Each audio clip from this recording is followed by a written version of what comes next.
I hope you all enjoy your time here. And I hope some of these teachings are beneficial, and I hope you're learning something, good instructions from this teaching. Shantideva. Appreciate Shantideva.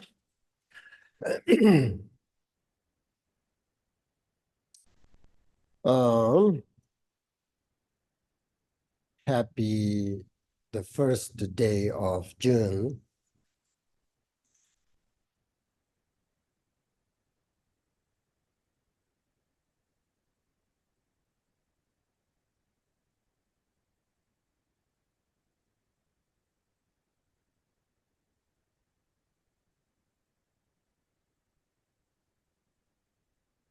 The teaching is like a mirror in which a reflection of ourselves appear, right?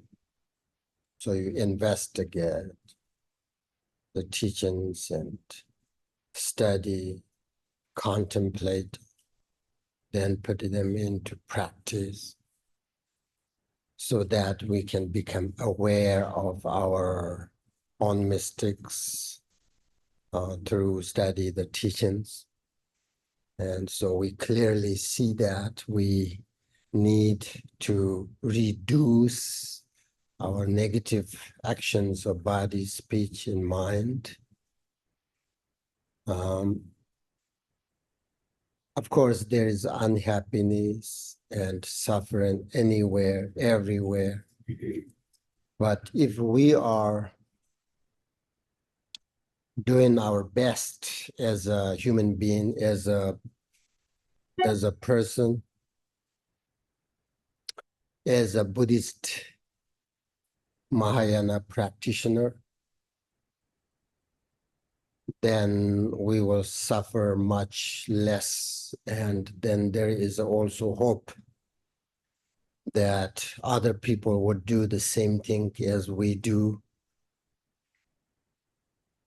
It's impossible. We take away all the suffering from all sentient beings. But the thing is, the Buddhist idea is we need to do something. And that means we need to reduce our negative emotions so that we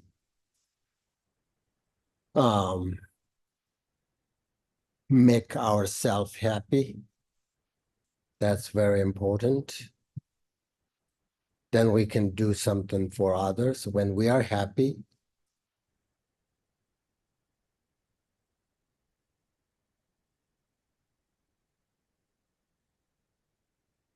So we can inspire others.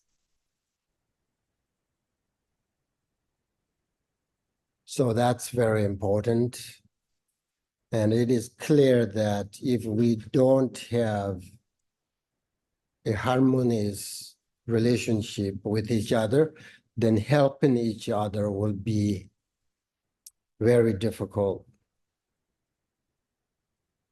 So first we need to take a moment and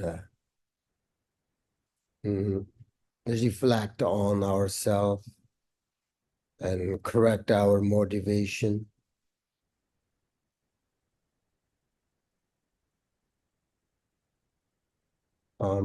Again, send love, compassion, bodhicitta to all sentient beings.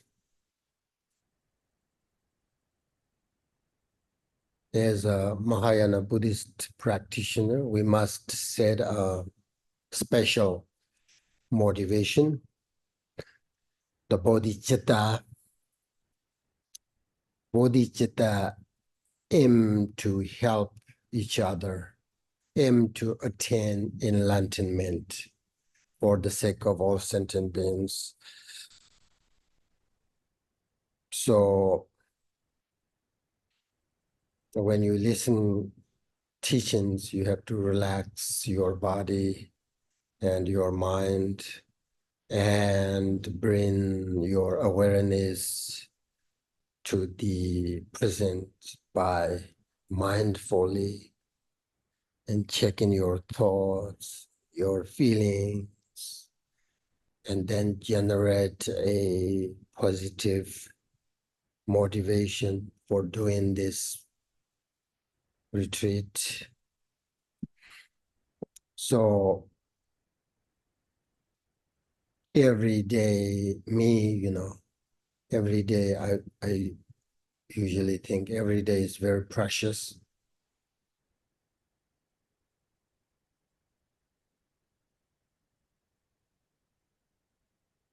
Kadamba masters, during the time they're going go to bed, they upside down their cups because they think, oh, tomorrow maybe I will live, maybe not. Maybe I will not use this cup anymore. And then when they wake up, okay, today is very special. I'm still alive. And then they use the cup again. So every day is very precious. The time is very precious. So we should recognize that we are very fortunate because we have precious human life with a powerful, intelligent mind, wisdom mind. And we have meet the precious teachings of Mahayana, such as way of the Bodhisattva. The way of Bodhisattva, this teaching is the emanation of Shantideva. So whenever you practice these teachings and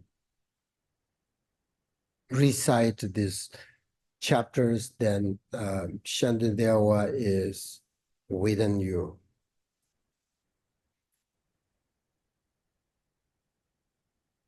Then you are not separate Shantideva. That's what I mean yesterday, right? When we practice Guru Yoga. What makes Shantideva happy? We practice his teachings and be nice each other, bring happiness into our life. That, makes Shantideva very happy. So he is his teaching, this way of Bodhisattva, represent, his body, speech, and mind. So as long as we practice his teachings, me like that, that's Shantideva. So I feel like never separate from Shantideva.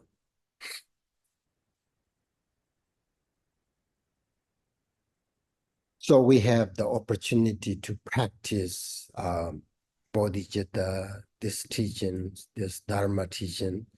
So we have all these opportunities. That's why we say we have a precious human life. And now we have a chance making it even better if we want. It's in our hand. So it is important to recognize the opportunities that we have and this precious time, recognize and we appreciate. That appreciation brings our genuine happiness into our life and brings like satisfaction. When you are happy, you are very satisfied. So the happiness comes into your day-to-day life when you remember this kind of appreciation and recognize the opportunities, and then so every day is very precious, very important, and we have to remember the renewing the bodhisattva vows, making a new commitment if you want every day. Yesterday I did this, and today I want to make this commitment. And then renewing your commitment every day is important. That's how you practice Bodhicitta. So we need to really understand the inner value, these qualities: human love, compassion, forgiveness, self-discipline, and contentment. These are inner. We don't really usually, ordinary people, worldly people don't recognize and don't value this inner thing. Always look outside and bring something, create something, right? Become a famous, become a rich, become whatever. But it's really clear. These are important, but the genuine, the everlasting happiness, if we want, this, as long as you don't value the inner quality, there is no genuine happiness.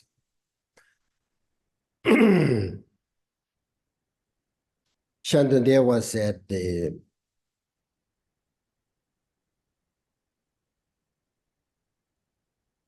person who is perfect for the practice is someone who has a precious human life, right?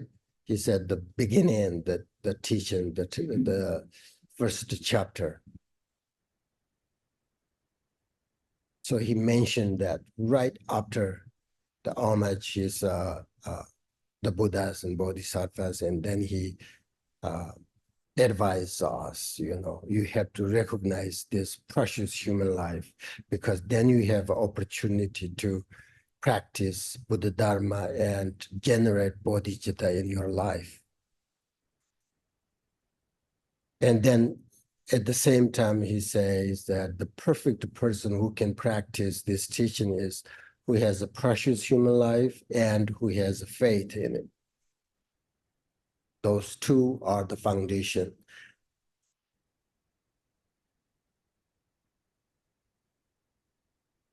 So someone who has these causes and conditions is, he said, basically suitable for this Bodhicharya Avatara offered practice. And this person can enter into the discipline of the Bodhisattva. It means then we can take the Bodhisattva vow. So Shantideva and Paltrul Rinpoche both say that first we need to start with contemplating on the precious human life and recognize that we have all these freedoms and advantages. And Shantideva said,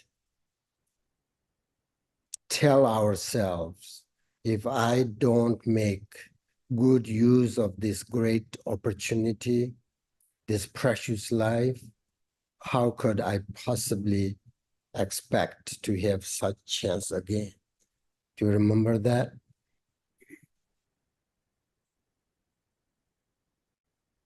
So we have to start right there. So that's how I recognize the precious every day is precious every, and then appreciate. That brings my happiness. And that brings like a very strong enthusiasm. Like I have this great opportunity. I have this precious human life, but other beings don't have this, then how can we help, right? So we have to start right there, and then we go through all the stanzas of the first chapter, go step by step. We read the stanzas and then contemplate on them, because it is very important to understand the benefit of bodhicitta in order to develop it in our mind. Because logically, it's very easy to understand if something like somewhere there's something really something benefit to make a lot of money, then we are very interested to go there and do that, right? Because we're looking for money. So same thing, like similarly, we are looking for generate bodhicitta, but in order to develop that, we need to understand the benefit of bodhicitta. So that's important. So first we need to generate a sense of enthusiasm for the benefit of bodhicitta, as explained in the first chapter of the Way of Bodhisattva.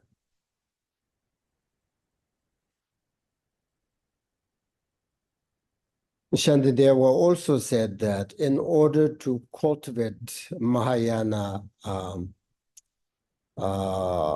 Mahayana practice, Mahayana virtue, Mahayana practice, such as developing the aspiration to achieve enlightenment and practicing the 6 paramatas, it is so important to increase your confident faith first. Basically, it means like you have to trust yourself, believe yourself, I can do this. I can develop genuine bodhicitta, both maybe relative and ultimate bodhicitta. Relative bodhicitta, for sure. Before we die, right? Aspiration bodhicitta, and then top of that, action bodhicitta, which is practice 6 paramatas. Then top of that, maybe if you practice well, the relative bodhicitta, then it brings the ultimate bodhicitta in your mind. Then I think I talked about this this morning. If you really recognize the ultimate bodhicitta, the nature of your mind, that makes you believe in the future life. That's the best way to prove there is a future life, if you recognize the nature of mind. Otherwise, this body, all these different kinds of consciousness is going to die, right? So and Padmasambhava's prayer says that we borrow this body and this mind from the nature, right? So when we die, we have to give back to the nature and become something. Never waste it. Our body becomes something, then just grow different things and, But then the nature of mind is nobody take away. Yesterday we talked about. So if you really recognize the nature of mind, genuinely, no mistakenly, then I'm 100% sure you will believe future life.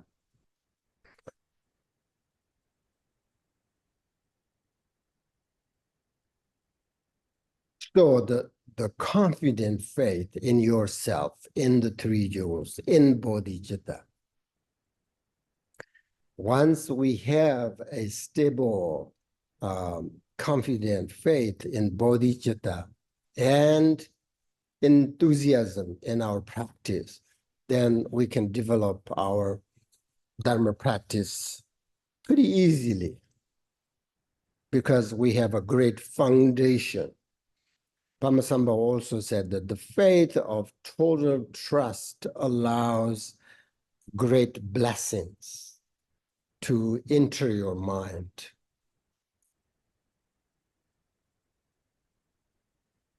When your mind is free of doubt and hesitations, whatever you wish can be achieved, right? So Therefore, the capacity to generate bodhicitta and receive blessings of the Shantideva, the lineage, really depends entirely on your faith. So, where do you get that faith? You have to study, you have to investigate. Read the first chapter, the benefit of bodhicitta, again and again, until you memorize the whole text. Then you investigate, and then you can really see the benefit of the bodhicitta. Then you can trust. So that's how you do it. So please trust in bodhicitta. And have a devotion to the lineage of Shantidevas, so that no doubt you will receive blessings, which is bodhicitta slowly will bring, slowly grow in your mind. That's what we call blessings. So now the Bodhicharya Avatara offering in this special practice, I want you to recognize the kindness of Shantideva.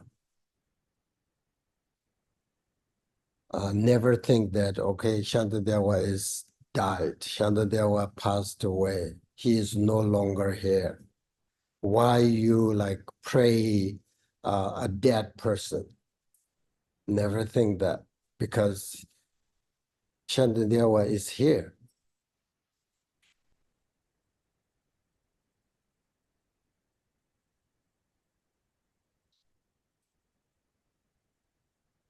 What? How would you translate? Shivala. Yep. Shanta means peace. Shiva in Tibet. Dewa means La, right? God, whatever. Dewa. In Sanskrit, Dewa means deity and La. Yep. Because of him, we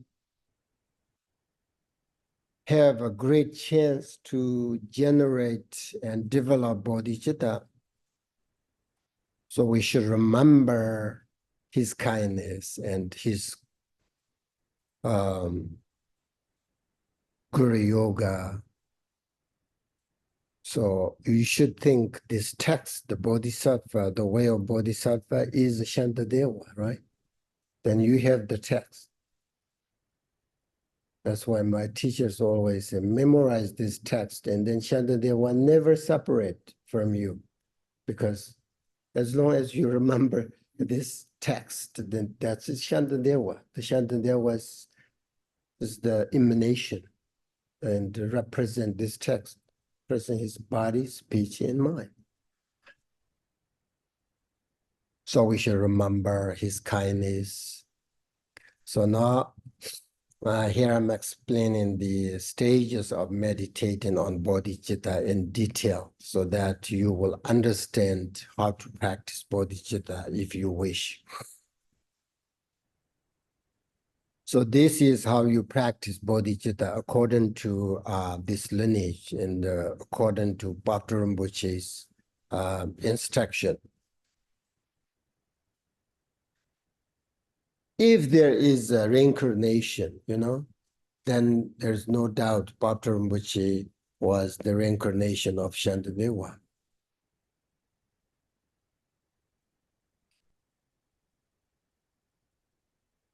Those ancient time, not really ancient, 200, 100 years ago, all these great teachers, the reincarnations, whatever you call it, it's great. It's just, it's unbelievable. They have this capacity since then, when they're very young age, So these days, all these reincarnations,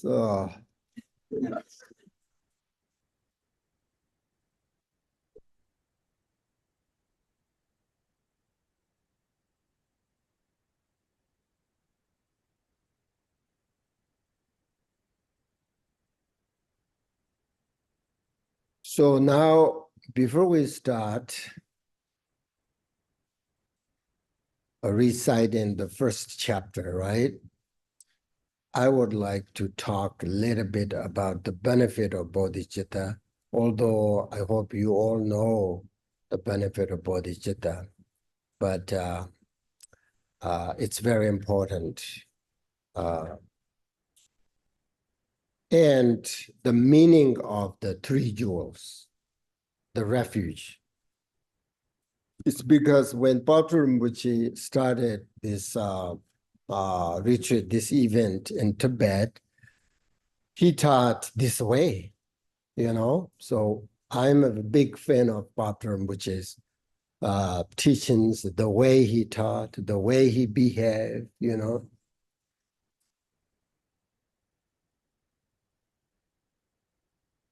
If you are a great teacher, you have to be very social person, like you have to go somewhere, everywhere, talk to people, try to help, all that. It's not like, you know, you just come and then sit on like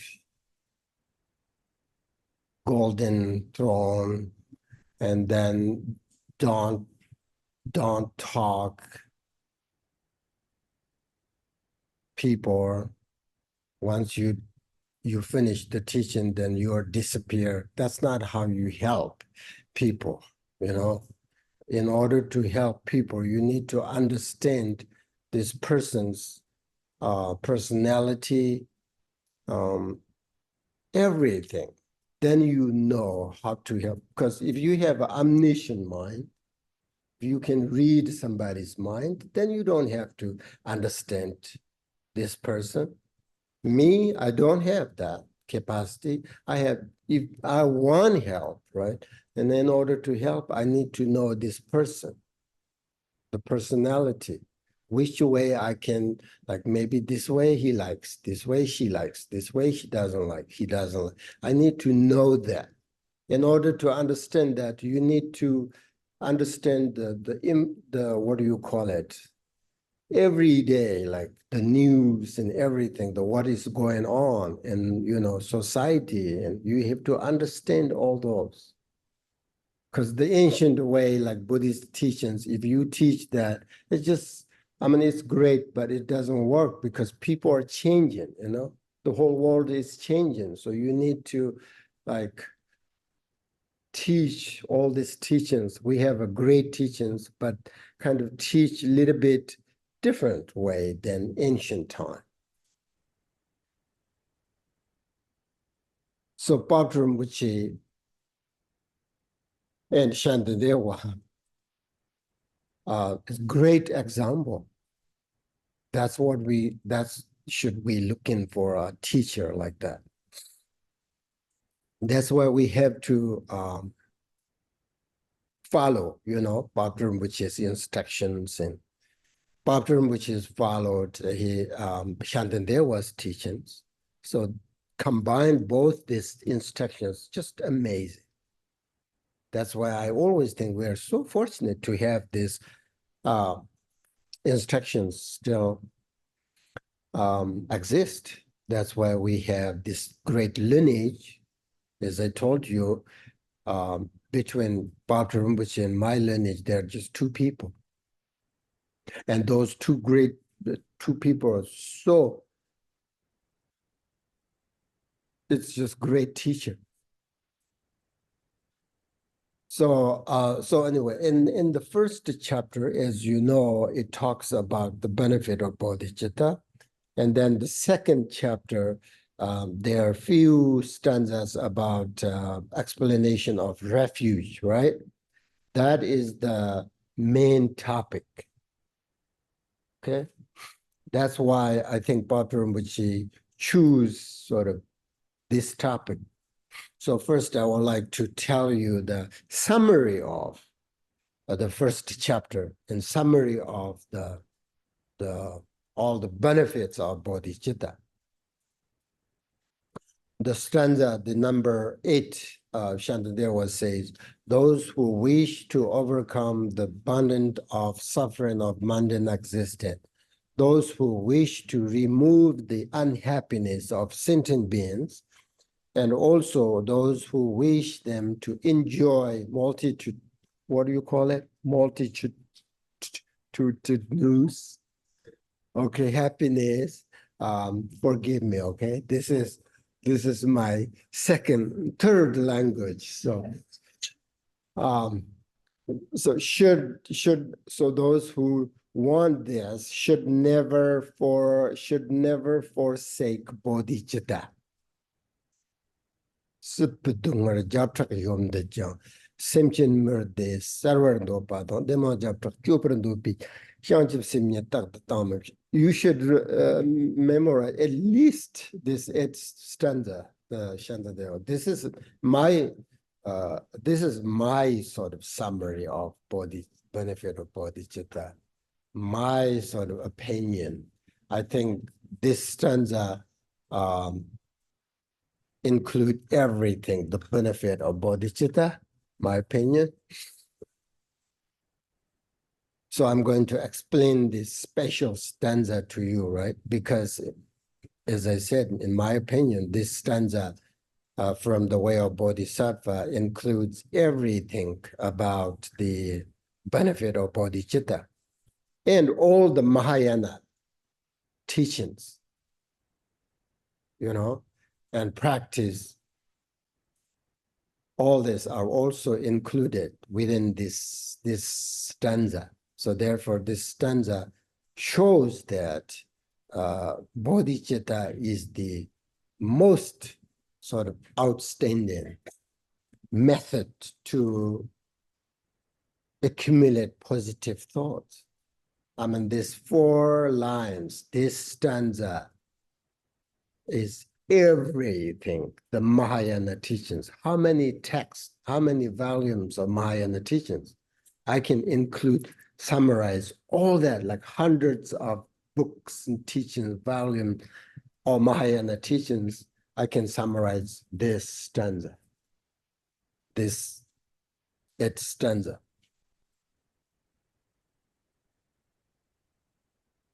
So if you are not big fan of read lots of books, then you should just read this 8th stanza and then contemplate on again and again and remember it every morning, every afternoon, every evening, because that's actually also renewing the bodhisattva vow. And if you remember this stanza, the best way to handle all this situation. Therefore, it says, should never forsake bodhicitta, should never give up bodhicitta. So if you think about this special stanza, Shantideva does not say that I will remove your sufferings or I will look after you and protect you. But he guarantees and clearly says that those who wish to overcome suffering should never give up bodhicitta. Those who wish to enjoy their happiness, you should never forsake bodhicitta. Those who wish to remove the unhappiness of sentient beings and themselves, you should never forsake bodhicitta.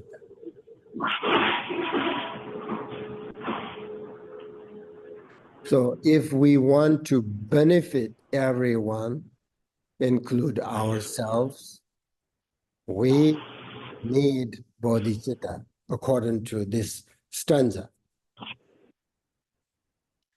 If we want to be a friend of everyone, we need to practice bodhicitta. So that means we cannot be separated from bodhicitta.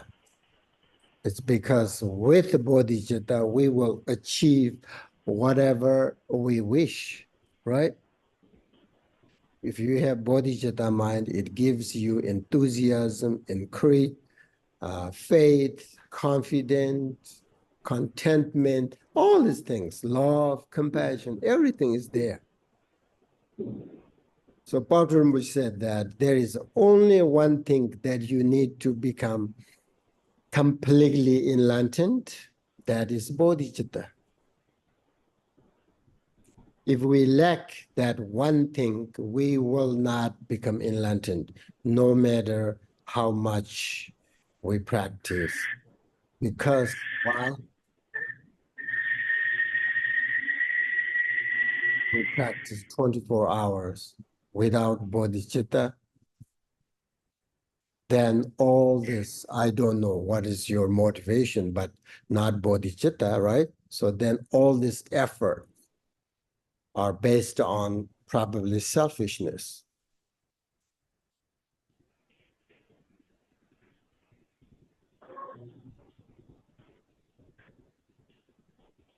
So I shared this lots of stories. I hope inspires. I'm not talking about like I'm a very special, but I hope inspires. I have a story that goes with this special stanza. You remember, right? I would like to share again with all of you because I hope it inspires you to practice more bodhicitta and develop your confident faith in Shantideva, in Bodhicitta. So remember, one night I had a kind of dream or kind of vision, whatever you call it. I was not deeply sleeping, and I was thinking about bodhicitta. Usually I do, right? Thinking about Bodhi all the time. And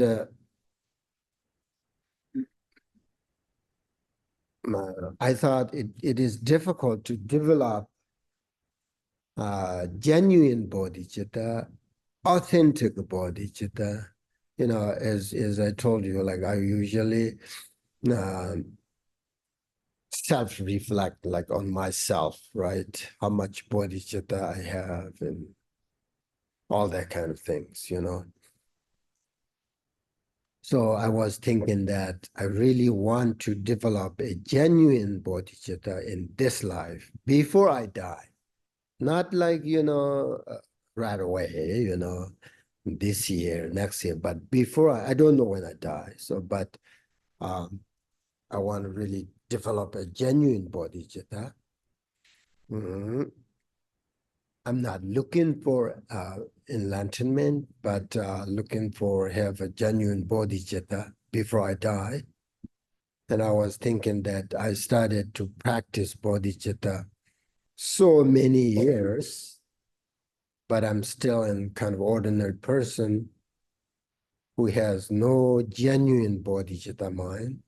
So I was kind of upset with myself. And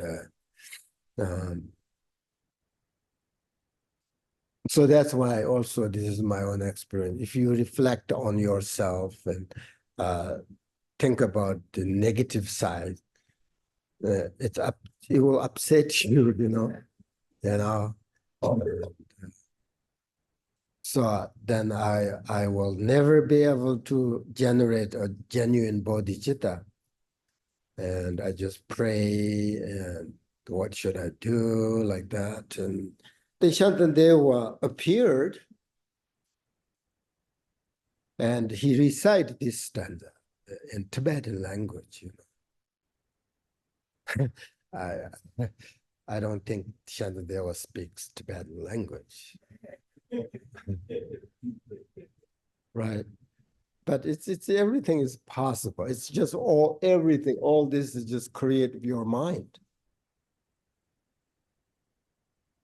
So he just recite this stanza one time, the eighth stanza one time, and then he recite the last line 3 times. Should never forsake bodhicitta.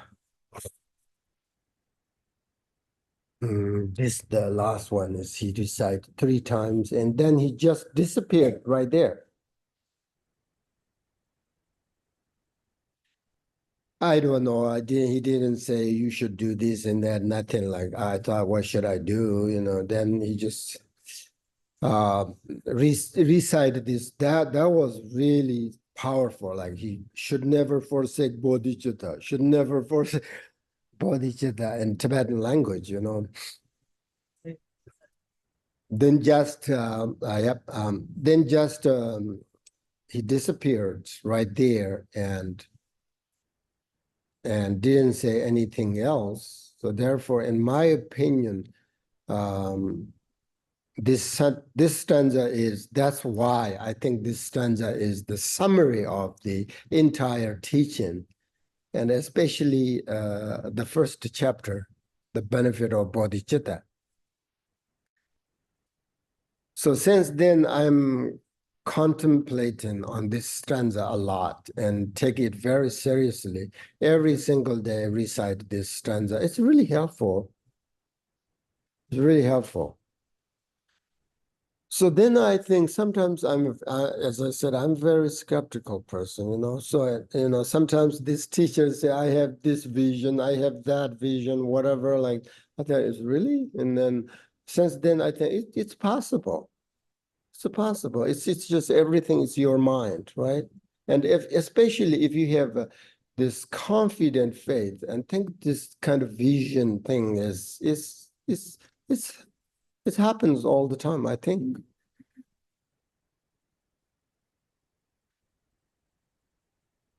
Last week, this is this common, like, today's 20-something Tibetan calendar, and Mopam Rinpoche is one of the most important teacher in Nyingma Lineage. He passed away 29th of Tibetan calendar. It's coming soon, and then something like happened in my dream or vision. There is a very beautiful.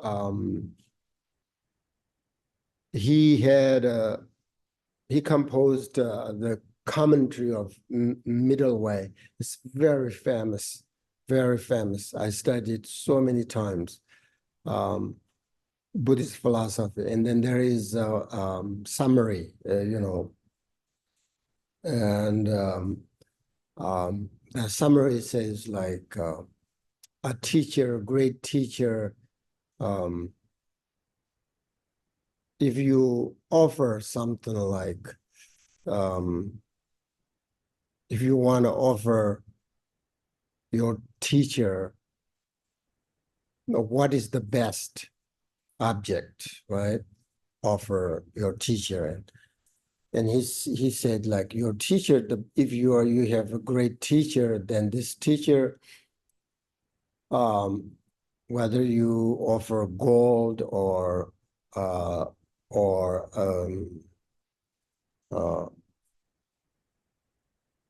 like a flower or whatever, same.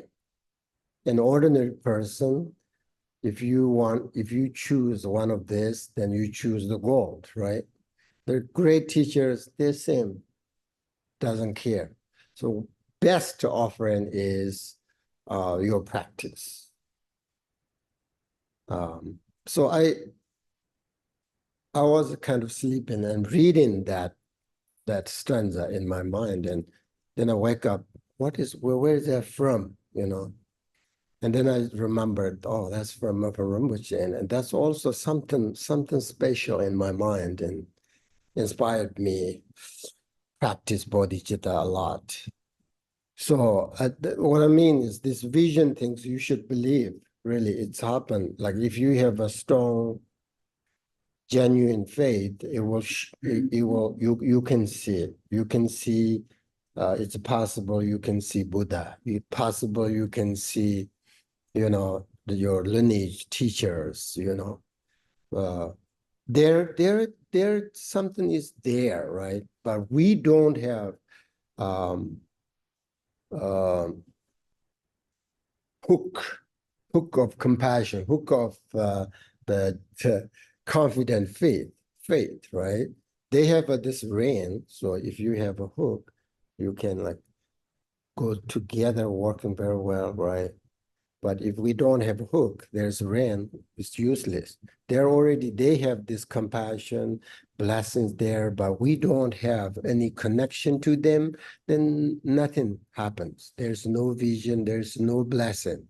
That's why I think Shantideva and Paltrul Rinpoche really focus on how to develop your faith, your genuine faith. That's the foundation. Then all these blessings you can experience, So anyway, so the point of this story is this experience helped me to connect more with Shantideva and remember his kindness.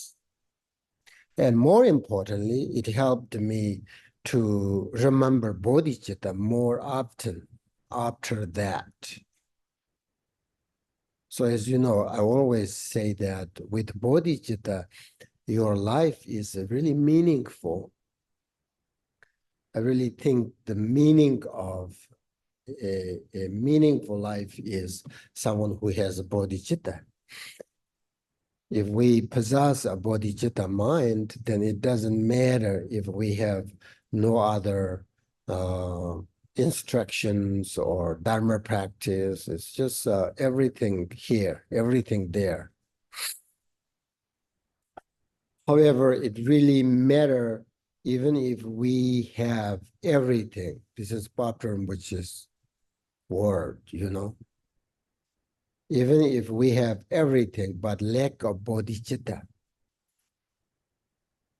So to me, bodhicitta is everything. I really hope you can generate this too.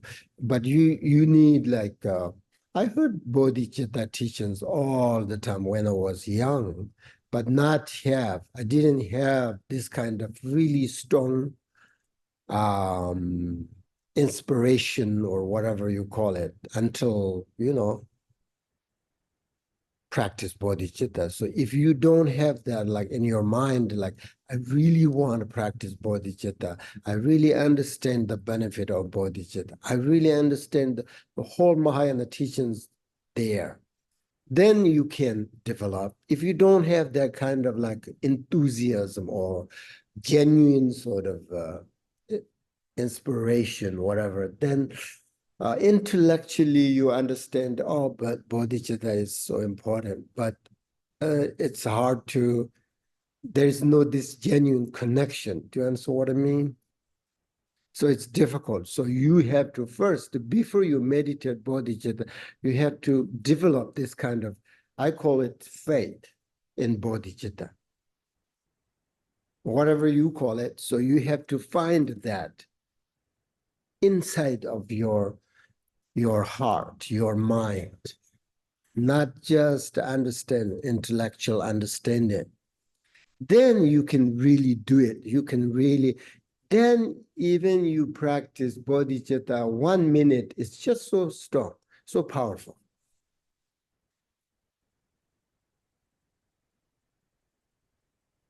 So therefore, Shantideva wants us to deeply understand the benefit of bodhicitta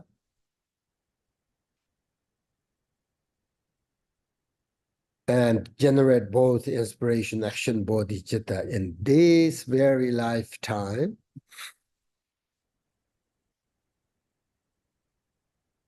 Shantideva also says all the Buddhas who have contemplated for many eons have seen bodhicitta to be beneficial.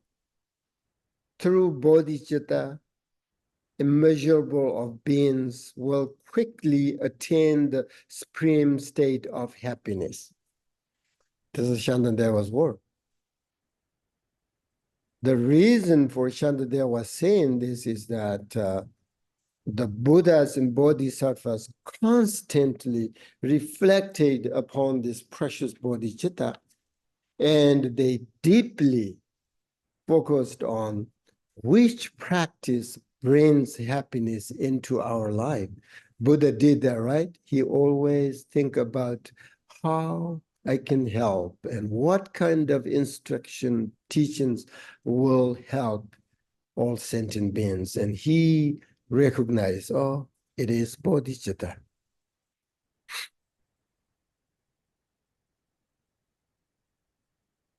So from that, they have seen that the only method that brings temporary and ultimate happiness, the benefit to all sentient beings, is practice in bodhicitta. That is because bodhicitta purifies all these overwhelming negative thoughts and emotion and become the best unchangeable friend of all sentient beings. So please think more of this special stanza if you can, the whole chapter, the first chapter, or at least this stanza, and practice it frequently. Because as a Mahayana Bodhicitta practitioners, we want and we wish to overcome all the suffering. And we wish remove, right? Remove the unhappiness of ourselves and others. And we wish to have a meaningful life and enjoy happiness. It's just very like, I'm very speechless, you know, like when I think about bodhicitta, even like every single day, like 1 minute, 1 second, this is a very meaningful life if you remember bodhicitta. Shantideva explains great the benefit of bodhicitta, but I think like there's no way to explain the benefit of bodhicitta. It's just limitless. Sometimes I think how unfortunate, you know, people just ignore this kind of very simple, very profound, vast instruction and practice is available, but people just ignore it because of selfishness. The ego never understand and accept the truth. Never. So we are, you know, dominated by the ego, the selfishness. This is our real enemy. If there is an enemy, not outside, inside, there's the enemy that make us suffer, right? And harm others because of ego, because of selfishness. And this is nothing has to do with the religion, with the teachings. It's just logically, like, you know, we harm others because of selfishness, right? Never accept selfishness, never accept bodhicitta, never accept the truth, never accept the nature of mind.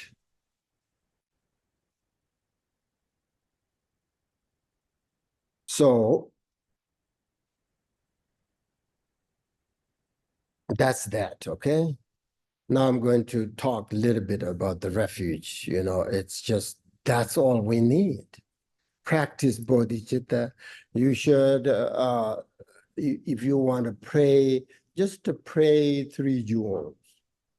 If you want to offer, just to offer to 3 jewels. You know, in the Nyingma, Satya, Karja, all these 4 traditions, they have all this called Dharma protector, you know, has a 4 head, 8 arms, 2 legs, whatever, these strange things. Dharma protector, then you offer that. You don't need that. You don't understand what it means. Some Westerners, oh, I want to practice Dharma protector. Why? Why? It's just the 3 jewels, everything. It's simple.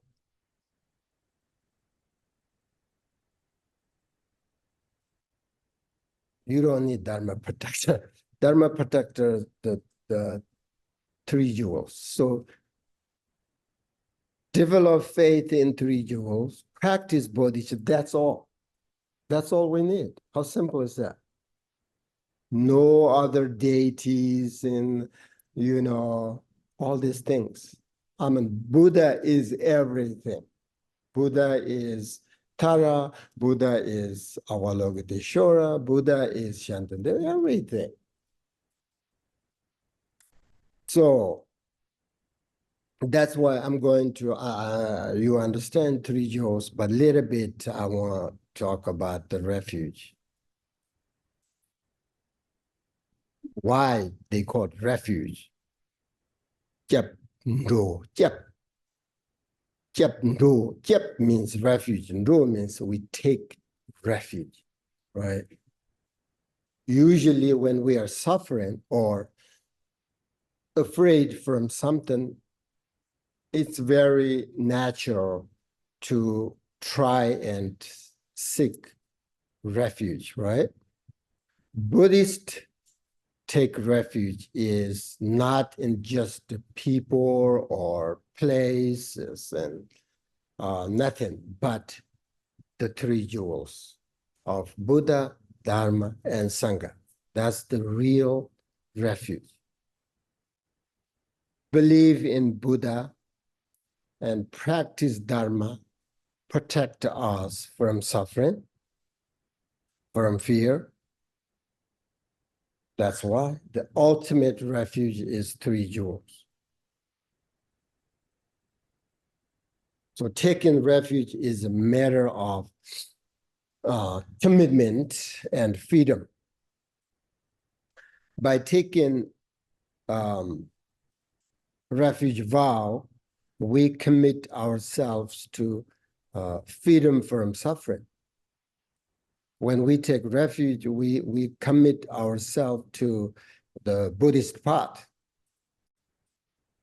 The refuge ceremony represents a final decision. It's a big decision.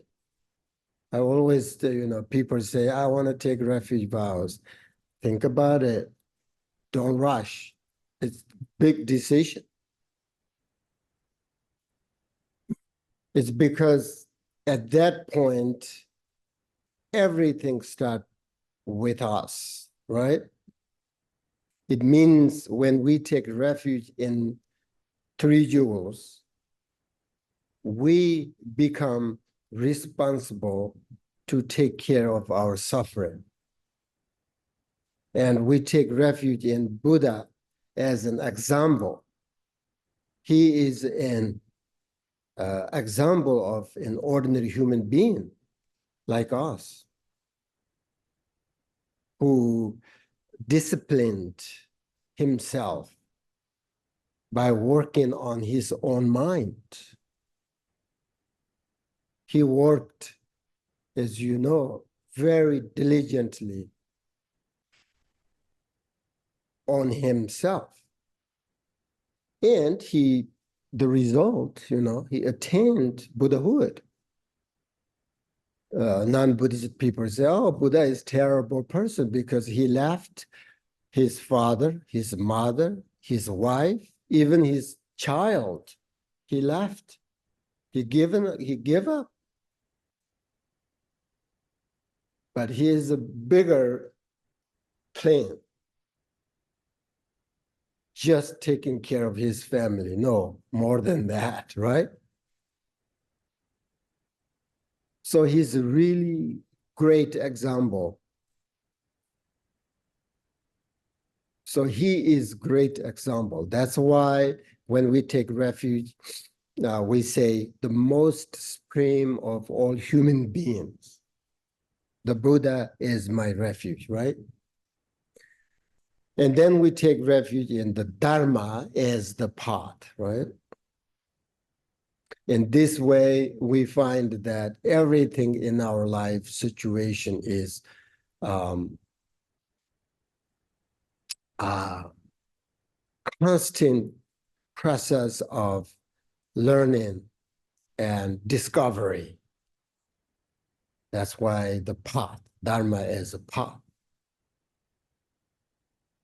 If you go on a long journey on the path, sometimes you see beautiful things, natural. Sometimes you have a hard time. The road is rough and there is a danger thing. The same thing when you take long journey on this Mahayana path, sometimes difficult, sometimes you can find all these amazing experiences. So Dharma is our wisdom. Dharma is our knowledge. Dharma is method. And Dharma is discipline, right? Dharma is guidance. That's why we take refuge in Dharma. We say the most supreme of all that is free from desire, and Dharma I take refuge. We did that yesterday. I'm so happy with you, for you.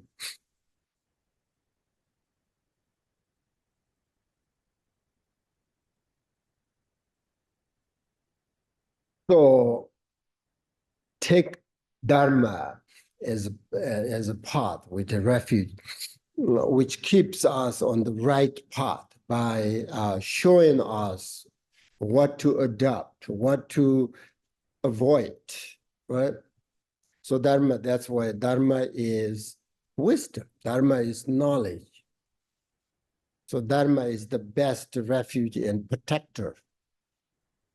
And then finally, we take refuge in the Sangha as a companionship. It means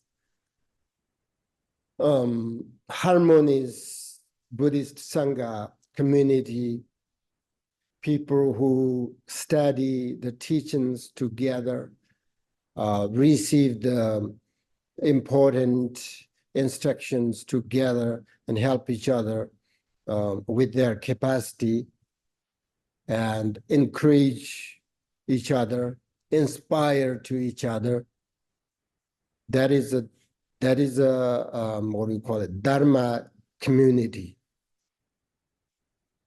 And people ask me, it makes sense to take refuge in the Buddha and Dharma, but why do we take refuge in the Sangha? The most Sangha, the people are just ordinary people. Why we take refuge in the Sangha? You should know that the characteristics of a Sangha, first, it is those who are training in discipline the good way. It means the right wisdom, the right conduct, and right meditation, right motivation. So the Sangha refers to all those who hold the teachings and practice them, right? So all people who devoted their lives to peace and inspire and help each other. That's the first characteristic of the Sangha, according to the Tantriya and the Madhyamaka. And then the second characteristics of Sangha is practicing in harmonious way, developing the wisdom of mind that understands the authentic path, because an authentic and right path helps us have right conduct, which we must live together harmoniously, if we work together harmoniously as a Buddhist Sangha, Buddhist community, then we will be very successful. And through that like harmonious sort of work with harmonies, and we like this, you know, we can help each other and inspire each other and become the most important. The Sangha is, you know, the harmonies. Buddhist Sangha is the lineage holder. Without Sangha, there is no lineage, right? You could say, I am the lineage holder of my lineage.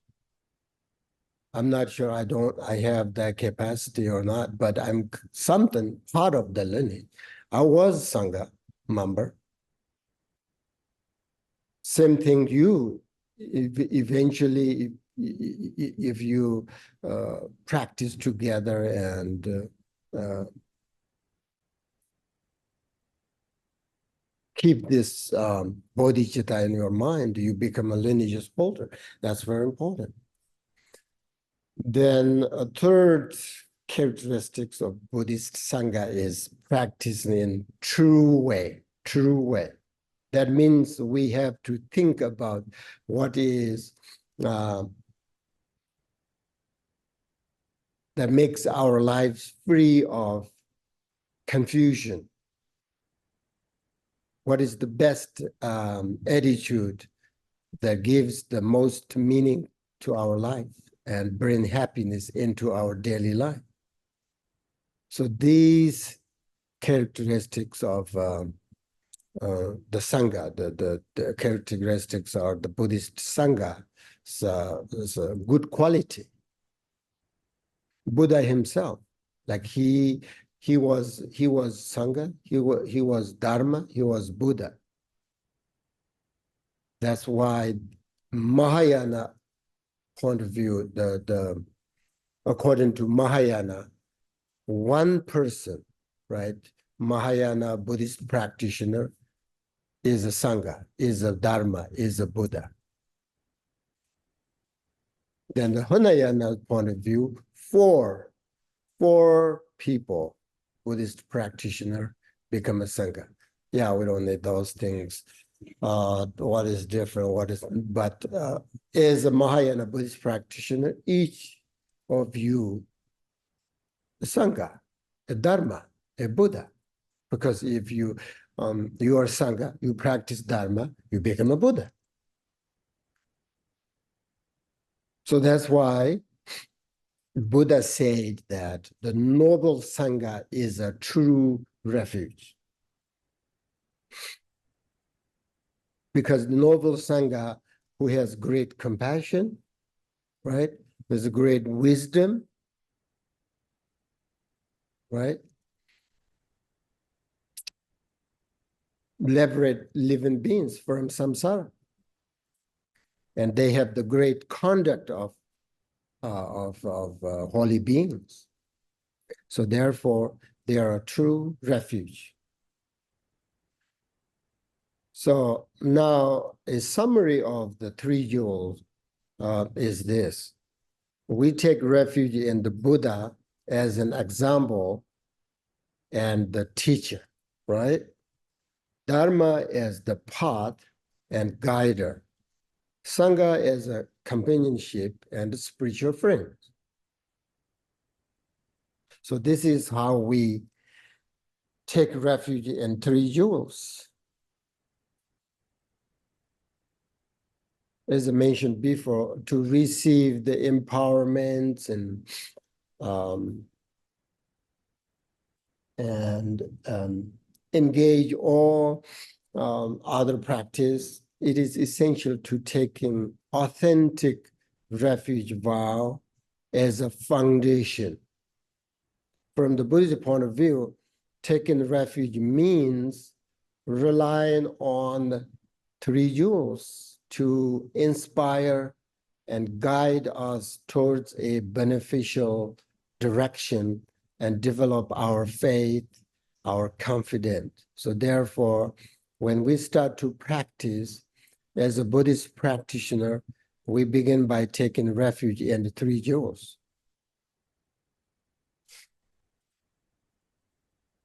So taking refuge is the first step in Buddhism and is the basis necessary for all our practice.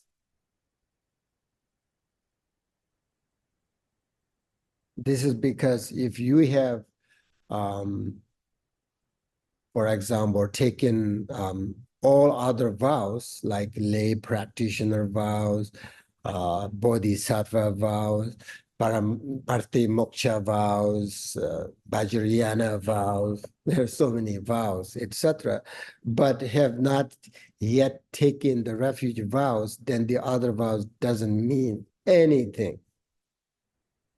That's why the refuge vow is, you should not take like 2 vows, that's enough. Don't take any other vows. When you take the vows, you should keep the vows purely, right? So it's necessary if you want to practice Buddhism, take refuge vows. And then keep that unmistakably, purely. And then it's necessary if you want to practice Mahayana Buddhism, take Bodhisattva vows. That's all. That's enough. That's enough. Because if you take more vows, more complicated. Why you want to complicate? Like, as I said, you can practice 3 jewels. Why you want to practice like Dharma protectors and all the other things? Why? Why you want all this? Some people want to complicate things. I don't. I want a very simple life, simple practice, because it makes me so. Oh, I can do this. So you don't need any other practice other than like bodhicitta and 3 jewels. You don't need any other vows, refuge and bodhisattva. That's it. These two, it's important. If you want to practice Buddhism, yeah, it's necessary. Take refuge, vow. If you want to practice Mahayana Buddhism, necessary, bodhisattva vow.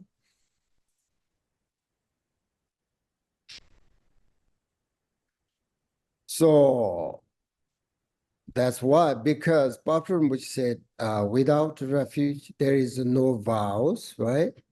Without vows, there is no discipline. Without discipline, we cannot accomplish any of the teachings on the path. Discipline is so important as a Buddhist practitioner. Very, very important. So we need unchangeable faith in the 3 jewels in order to attain Buddhahood. So the foundation of refuge, or the essence of refuge practice, is trust, unchangeable faith. Faith here, unchangeable faith, literally means just 100% trust in Buddha, Dharma, Sangha. Then you have the visions, you have experience, you will receive the blessings. Believe me, for sure. If you don't have unchangeable faith, nothing will happen. So therefore, I always say we have to develop confident faith through the study of the teachings and practice them. Buddha gave us, what do you call it, permission to investigate his teachings. I think it's just, that one word is just, it tells us like how he was like authentic teacher. He said, please don't believe me, investigate my teachings. The more you investigate the teachings, you will understand the truth of the teachings, and then you understand who Buddha. Then it's automatically, oh, these teachings come from Buddha. He must be a very special human being. Has a full realization and wisdom. Then you take refuge in him, the faith, refuge in you can develop unchangeable faith in Buddha.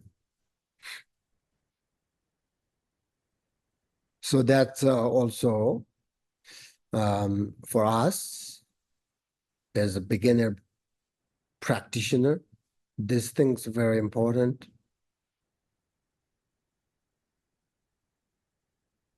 It doesn't make any sense for a Buddhist practitioner who is not believe in the Buddha Dharma.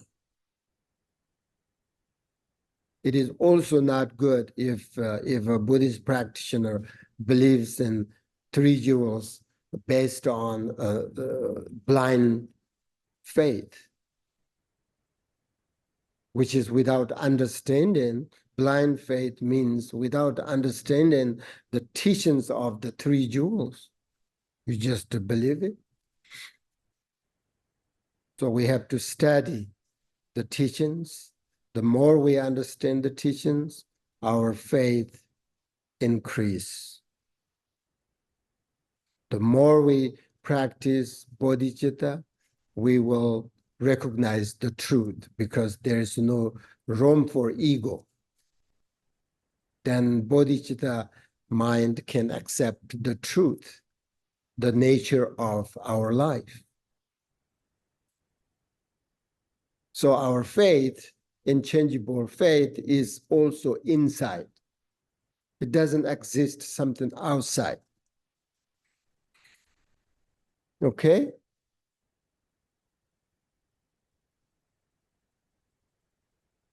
There are three different kinds of faith, right? Enthusiastic faith. We experience this kind of faith when we hear stories of great masters, or when we see a beautiful statue of Buddha. This kind of faith increase in us after knowing the qualities of the object of faith, right?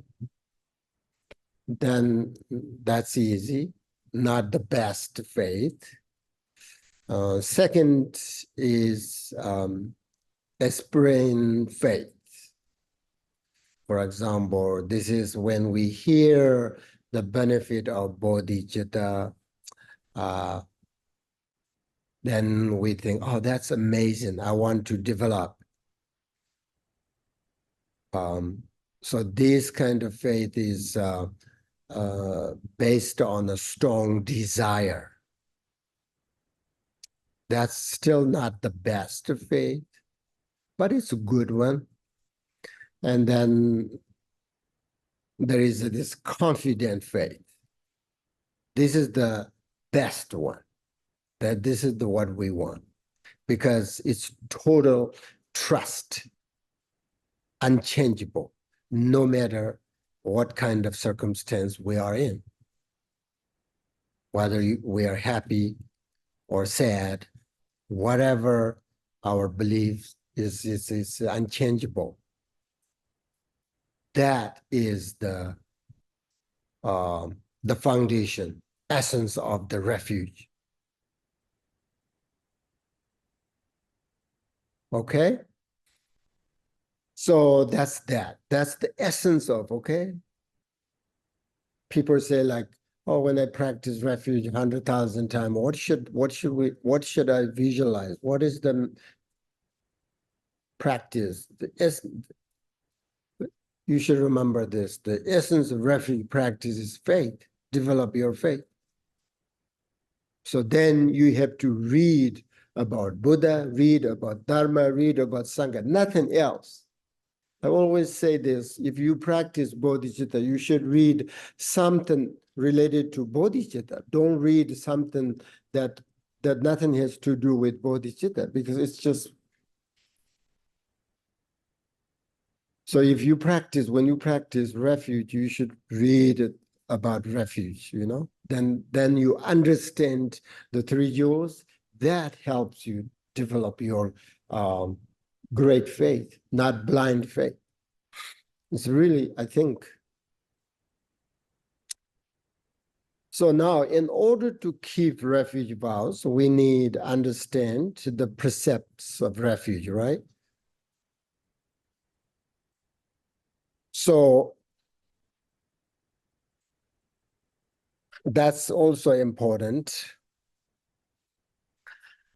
Shortly, the precepts, having taken refuge in the Buddha, we should follow the Buddha, believe in him. Oh, you're right.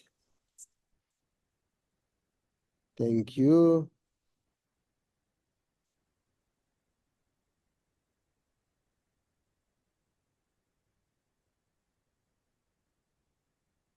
Here we go. Yep.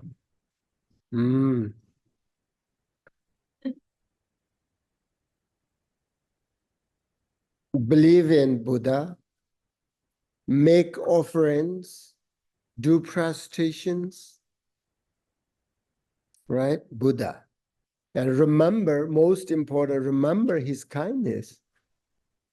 This is the Sagadawa, the special month, a special month. You should remember his kindness by saying his mantras.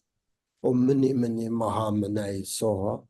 Because it's just very I am very fortunate and this opportunity because of Buddha's teaching, nothing else, not about my parents, not about my friends, nothing. It's only in the Buddha. I have this opportunity and happy life because of Buddha.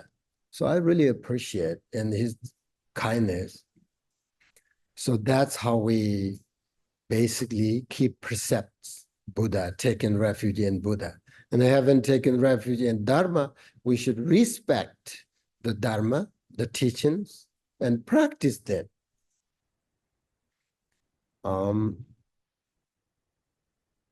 Because Dharma teachings protect us from suffering, from this negative emotion, from the selfishness.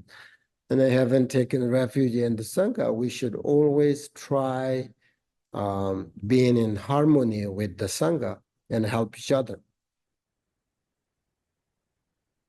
So these precepts are very important to keep in our mind. It's not that difficult.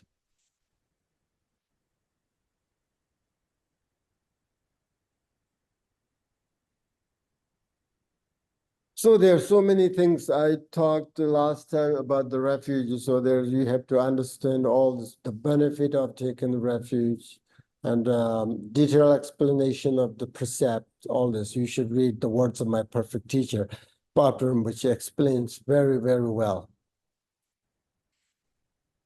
So now I think I'm going to stop here. I want to say more things here, but I want to stop here and then we have time for